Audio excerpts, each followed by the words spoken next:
Olá, pessoal! Deixa eu apagar aqui. Hoje, então, nós vamos falar sobre o panorama da arquitetura moderna e vamos falar sobre o estilo internacional. Eu já falei para vocês um pouquinho, né? O estilo internacional ele foi criado em 1932 e ele foi criado antes do fechamento da Bauhaus, que a gente viu na última aula, né?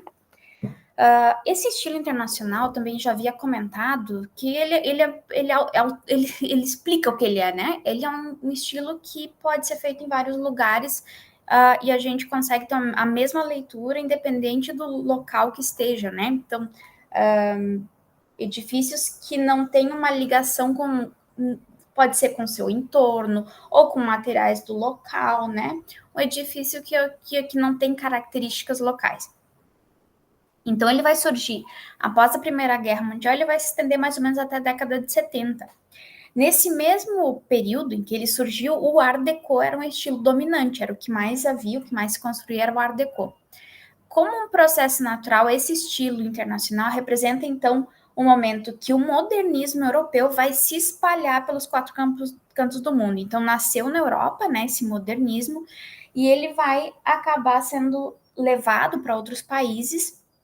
Por isso que ele acaba sendo chamado também de estilo internacional, porque ele vai se adaptar nos mais diversos países.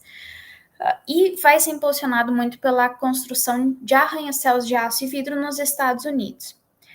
Inicialmente ele não queria ser um estilo, né? Mas a gente acabou que ele acabou se tornando um estilo. Então, o nome normalmente, esse estilo internacional normalmente é utilizado para a gente se referir ao movimento moderno de uma maneira mais geral. Ele vai se difundir principalmente através de uma exposição de arquitetura moderna no MoMA de Nova York. Então, o MoMA, depois eu vou falar para vocês também a história do Brasil. O MoMA vai ter uma importância muito grande no sentido de disseminar a arquitetura e os novos pensamentos. Ele vai também, um tempo depois, fazer uma exposição de arquitetura moderna do Brasil, e aí que o mundo vai conhecer a arquitetura moderna brasileira e vai ser considerada a arquitetura mais avançada naquela época. É muito legal esse período, mas a gente vê mais adiante. Então, o MoMA, ele fazia várias exposições, né, e aí ele resolveu fazer uma sobre o estilo internacional, e aí que surge o nome, né, de estilo internacional, que seria uma arquitetura mais, com uma geometria mais simplificada, e aquela falta de ornamentação, vamos deixar para lá os enfeitinhos, né? Então, a arquitetura fica mais sóbria. Como eu falei, o MoMA fazia várias exposições, então ele já tinha feito exposições sobre o Frank Lloyd Wright, sobre o Louis Sullivan, sobre o Henry Richardson. Tinha uma que ele fez sobre grandes mestres da arquitetura moderna, que entrava Le Corbusier, Frank Lloyd Wright, o Walter Gropius, o Álvaro Aalto e o Mies van der Rohe. Todos esses nós vamos estudar nessa disciplina, além do Eric Mendelson. E como eu falei para vocês, né, o Brasil Builds an Exhibition of Colonial and Modern Architecture, que vai ser essa exposição da arquitetura do Brasil, que vai mostrar a arquitetura antiga e a arquitetura moderna, e aí que a arquitetura brasileira vai ser sucesso mundial. Mas isso fica para as próximas histórias. Bom, então o estilo internacional, ele vai, então, ter esse livro publicado, né, que desde 1922, escrito por essas duas figuras aqui, o Hitchcock e o Philip Johnson, e vai tratar, então, de obras erguidas na década de 20. Principais figuras, né? Walter Gropius, Mies van der Rohe, a gente já falou lá na Bauhaus, os dois participaram da Bauhaus, e o Philip Johnson, que é um arquiteto dos Estados Unidos. Quais eram as características, então, arquitetônicas desses elementos? Então, uma rejeição de tudo aquilo que poderia fazer referência aos estilos passados, né? Aos ornamentos, né? Então, a gente tem que esquecer o que veio antes e ter uma arquitetura que se adapte à necessidade de todos os países. Então, pensem, né? É uma vontade muito arriscada, né? A gente ter que ter uma obra que se adapte a todos os países, né? Então, um ênfase em volume sobre a massa, né? Então, obras mais a maior importância está no volume, não naqueles edifícios muito pesados. Uso de materiais industriais leves, que agora a gente tem produção em massa, também vai facilitar. Abandono de todos os ornamentos e cores, formas modulares e repetitivas e uso de superfícies planas, então uma simplificação. Panos de vidro, a ornamentação vai ser substituída por uma perfeição técnica. Aquilo que eu falei para vocês, né? Deus está nos detalhes, né? Então não é que a gente vai deixar de fazer ornamentação, a gente vai fazer as coisas de qualquer jeito, porque a ornamentação também, em alguns momentos, ela serve para ocultar algumas imperfeições, né? Então a gente vai ter que ter essa perfeição técnica. Os espaços são amplos, delimitados por planos leves e um contato visual com o ambiente externo. O Mies van der Rohe nasceu então na Alemanha, mais tarde ele vai se naturalizar americano. Juntamente com Le Corbusier e o Frank Lloyd Wright, ele é considerado um dos grandes nomes da arquitetura do século XX. Aprendeu muitas coisas com seu pai, que era pedreiro. Ele vai então aprender isso desde casa, né? Inicia a carreira projetando residências unifamiliares, com tendências bem mais tradicionais do que a gente vai tá vendo aqui, né? E influências do neoclassicismo. E ele gostava muito da maneira como Schinkel conseguia aliar as novas possibilidades estruturais com volumes complexos e de grandes proporções. Após a Primeira Guerra Mundial, ele vai se influenciar pelo neoplasticismo e pelo construtivismo russo, que a gente viu nas aulas passadas, e vai se distanciar aos poucos do estilo tradicional. Né? Então, eu sempre falo, os arquitetos, o Mies van der Rohe, Le Corbusier, não nasceram modernos, né? Eles vão ter um percurso, isso vai acontecer na metade da vida deles, eles vão ter um percurso, eles faziam arquiteturas mais tradicionais, e de repente, né, com todos esses estudos e tentativas, né, vão propor então essa nova arquitetura para os novos tempos. Abandona a ornamentação por completo, né? Hoje estamos falando do Mies, né? Em 21 ele vai projetar um impressionante arranha-céu de metal e vidro e depois vários outros projetos que vão culminar num pavilhão que ele vai fazer para a Feira Universal de Barcelona em 1929.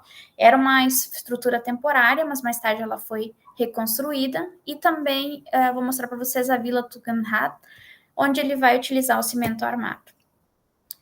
Ele participou de grupos para difundir essa arquitetura moderna, né, de grupos de arquitetos e empresários, né? Lembra que a gente falou da associação, né, de empresários e artesãos. Deu aula na Bauhaus e dessa época, então, são as cadeiras e a mesa Barcelona, que ele faz em parceria com a designer Lili Raj, e a cadeira Brno, que são ícones dos designs até de hoje. Essas aqui são a Barcelona, essa aqui é a Brno. Ele vai ter que abandonar a Alemanha em 1933 e vai para os Estados Unidos. Ele vai ser convidado também a ser coordenador do curso de arquitetura dos Estados Unidos, do MIT.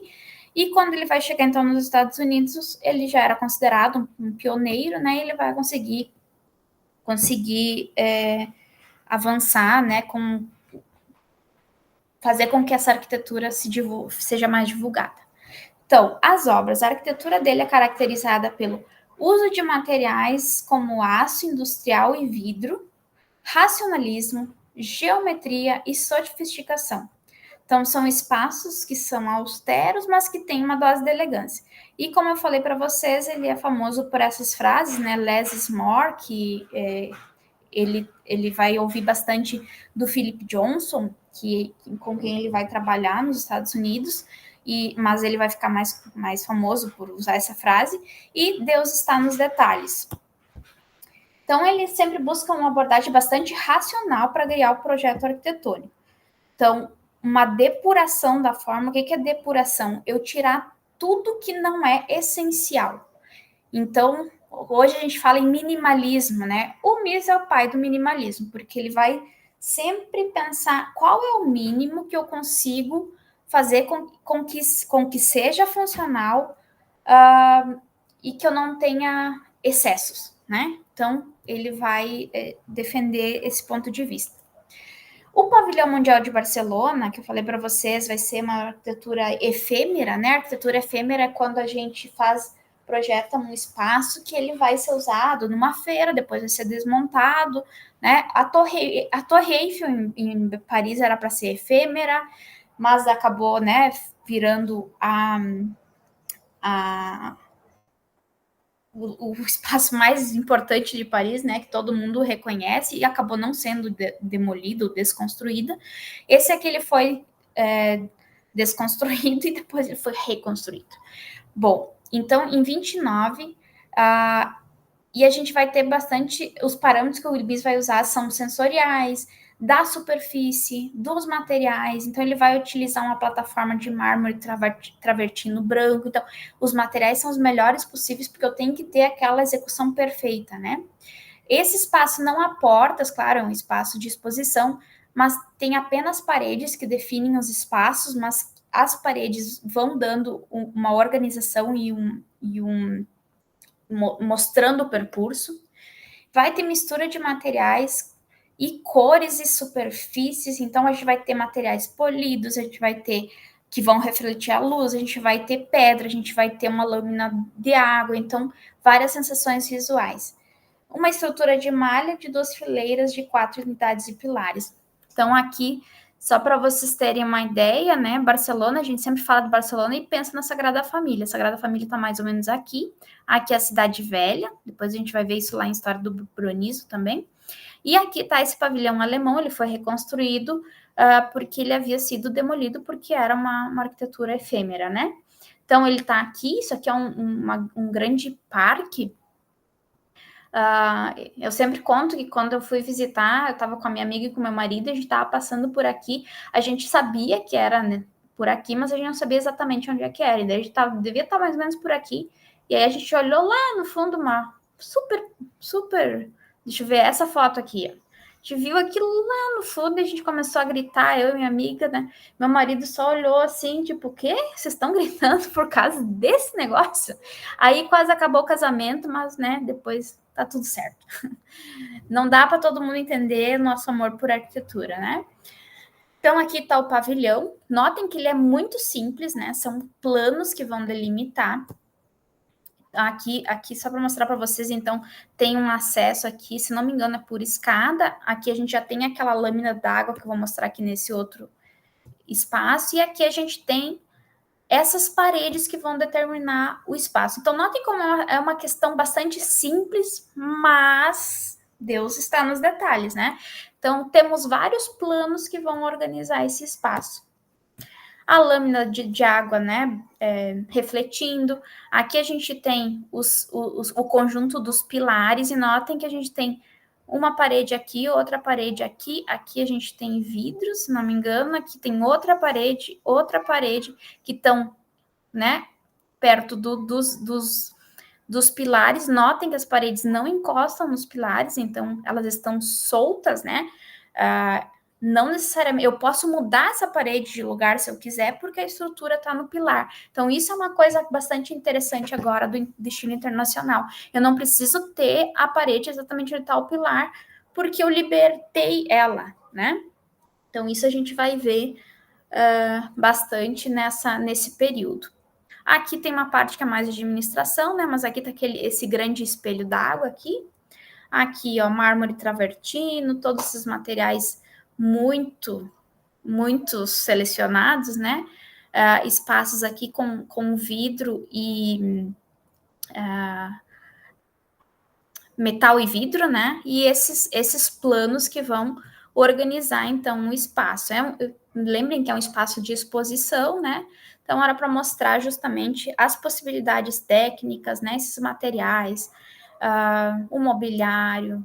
Aqui a gente tem mais alguma, aqui aquela parte que é mais administrativa. A presença da escultura, a lâmina de água refletindo o mármore, o branco aqui evidenciando também o reflexo das partes de aço, o vidro, né? Então, é um jogo de sensações e de imagens. Várias texturas, mas acaba não sendo uma coisa muito carregada, porque a gente tem poucos elementos, né? Então, aqui que está a característica principal do minimalismo. Eu tenho poucos elementos, mas eu tenho uma organização e tenho esses elementos, esses materiais bastante importantes, né? Sendo ressaltados. Um outro projeto dele bastante importante vai ser a Vila Tugendhat. Essa é bastante interessante também, vai ser projetada por um rico e jovem casal de uma família da indústria têxtil. Então, eles queriam uma habitação espaçosa, com forma simples, e esse conceito de planta livre. Então, que os pilares, né, explicando de uma maneira muito rápida, né, que os pilares estejam, que a estrutura esteja, deixe com que a gente faça as vedações de uma maneira livre, né? A gente não precisa ter estrutura sobre estrutura, né? Então, se a gente tiver um edifício de alvenaria estrutural, né, que a gente tem que ter as mesmas paredes sempre umas em cima das outras, né? Aqui a gente não vai ter isso, a gente vai ter uma estrutura e eu posso ter uma possibilidade de brincar com as paredes, né? De deixá-las mais libertas dessa estrutura. Então, esse conceito funcionalista, né, vai aparecer nesse projeto habitacional. Antes a gente viu um projeto de um pavilhão, né? É uma habitação com 3 níveis, com plantas diferentes, e elas vão se relacionar, sobretudo, com a inclinação do terreno. Então, a gente tem um terreno que tem um declive, e a casa vai ser feita de acordo, então, com uma melhor organização para aproveitar esse terreno. Então, notem, né, os mesmos elementos, vidro, aço, forma simples, planos, né? Notem aqui, né, bom, dá para a gente ver o tamanho dessa casa, né, que é gigante, mas notem, né, como a característica da arquitetura é bastante diferente, né? Aqui a gente tem vários elementos, aqui a gente tem a gente pode falar em planos, vedações, né? Mas a gente consegue, se a gente for descrever, é muito mais fácil a gente descrever essa aqui, né? Ela é mais simples, mas não simplória, né? Deus está nos detalhes. Aqui, então, as plantas, né? Aqui, ó, a gente tem o desnível, então ela está aproveitando, né, esse terreno. Aqui temos a planta da rua, né? Então, seria essa aqui, onde se acessa a residência, e depois temos os outros pisos, né? Então, aqui, notem que a gente tem uma grande sala, que é essa aqui, ó. Notem que a gente tem aqui os pilares, e a sala é completamente livre, né? A gente tem somente vedação nos espaços externos. Aqui a gente tem essa parede curva que abraça essa mesa de jantar, né? E aqui a gente tem espaços com o piano, né? Então, é uma casa com o conceito aberto, né? Que hoje se fala tanto, né? Isso aqui que é um baita conceito aberto, né? Não é simplesmente o que a gente vê hoje, a integração da sala com a cozinha, né? Isso aqui que é o início. E notem que a gente tem as plantas bem diferentes, né? Temos aqui quartos que estão aqui em cima, né? E não necessariamente eu tenho que ter uma parede aqui embaixo para suportar as paredes dos quartos, porque quem está fazendo esse suporte são os pilares em aço. Outras imagens da integração com espaço verde, elementos bastante notem que a gente falou lá na Bauhaus, né? A gente tenta primar por elementos que não tenham muitos ornamentos, que sejam fáceis de construir, que sejam fáceis de construir em massa, né? Então, isso vai também estar interligado. Olha, uma parte da sala, né, com toda essa integração com esse espaço aqui. A cozinha, tudo muito minimalista e simples.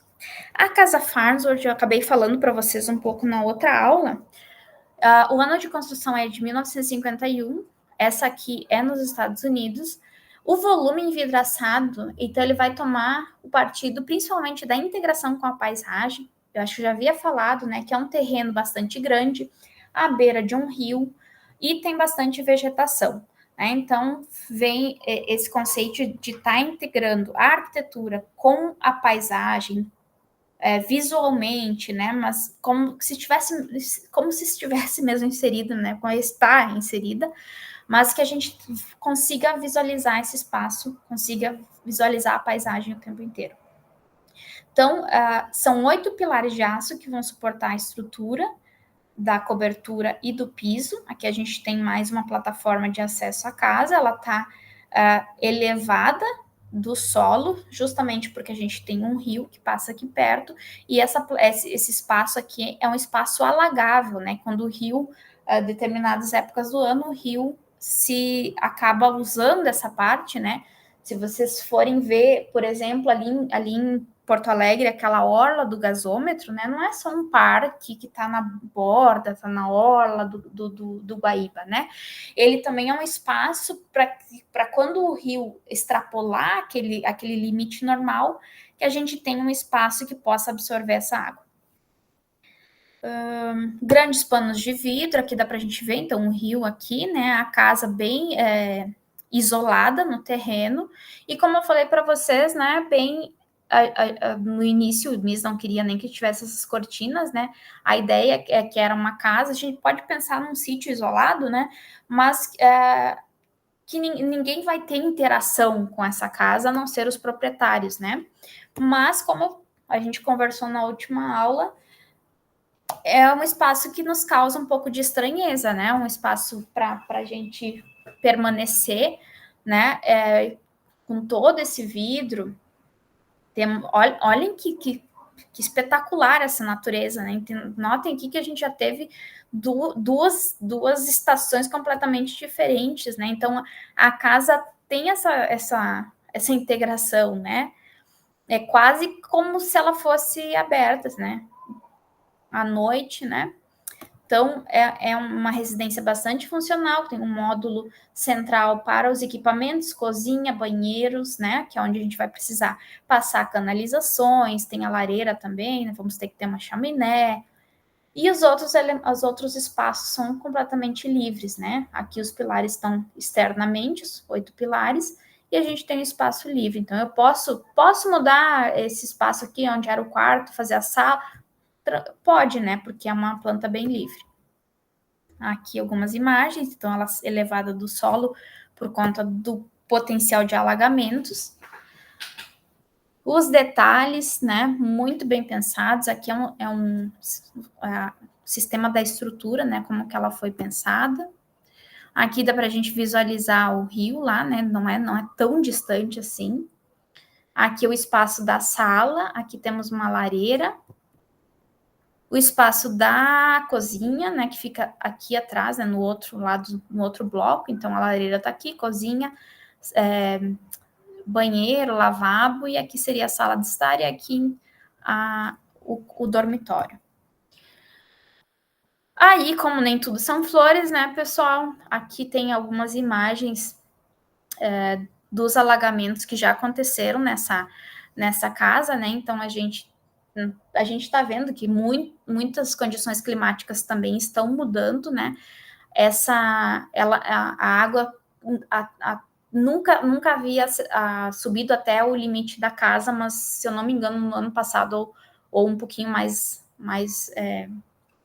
pouquinho antes, a água acabou entrando também no piso aqui, né? Mas notem, né, que isso era uma estratégia já pensando nesse potencial.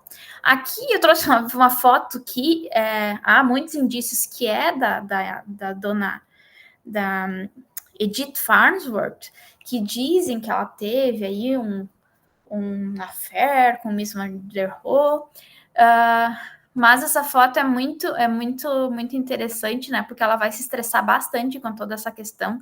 Ela vai entrar na justiça contra o Miss, primeiro por conta que o orçamento triplicou, né? E por vários outros pontos, né? Que eles entraram em desacordo. E aí, até teve um momento que o Miss Van der Rohe ficou... Miss Van der Rohe, ele era uma pessoa assim que ele gostava de se achar um pouquinho, né? Como todo arquiteto, né? Top. que não é uma boa característica, né? Mas o Miss Van der Rohe dizia, não, isso aí a gente pode combater, é só comprar uma canoa. Se a casa inundar, leva a canoa para lá, não é muito. Isso é uma aventura, mas isso aí faz parte da vida, né? Então, imagina que a Edith deve ter ficado bastante brava com essas respostas do arquiteto. O edifício Sigerman também aí vai ser uma obra em altura. É interessante, né, gente, porque a gente fala que em arranha-céus, e isso aqui já é 54, 58, a gente falou em arranha-céus lá no Chicago Style. Agora, então, um arranha-céu é de 39 pavimentos, que é equivalente ao edifício que estão construindo aqui de 40 pavimentos, né? Então, notem, mas isso aqui é em Nova York, então a gente tem uma outra skyline, né? A gente tem uma outra tipologia. É um edifício recuado, isso vai ser diferente. Notem que os outros estão quase todos ocupando quase toda a quadra, né? Esse aqui vai ser recuado para criar uma grande praça aqui na frente. Então, ele vai ter essa questão pública, né? Semipública. Então, eu devolvo uma parcela da cidade, né? Para o pedestre. E é delimitado, então, pela avenida e por duas ruas laterais.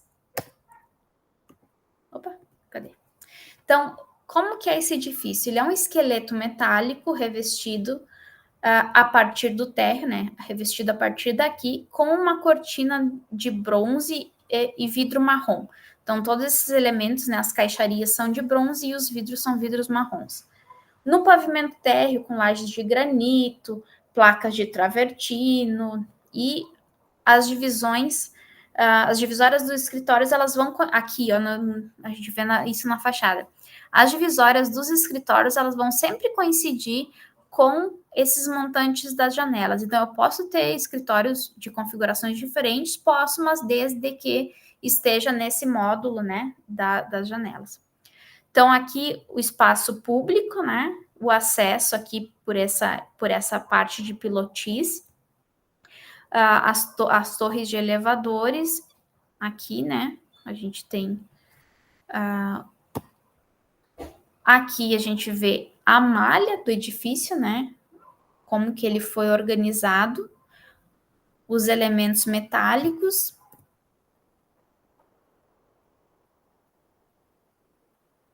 as vigas, essas vigas aqui, elas não são estruturais porque a estrutura está nesses pilares, essas aqui, elas vão organizar, vão servir como caixilhos verticais, que foi uma estratégia para se adaptar ao código de obras da época.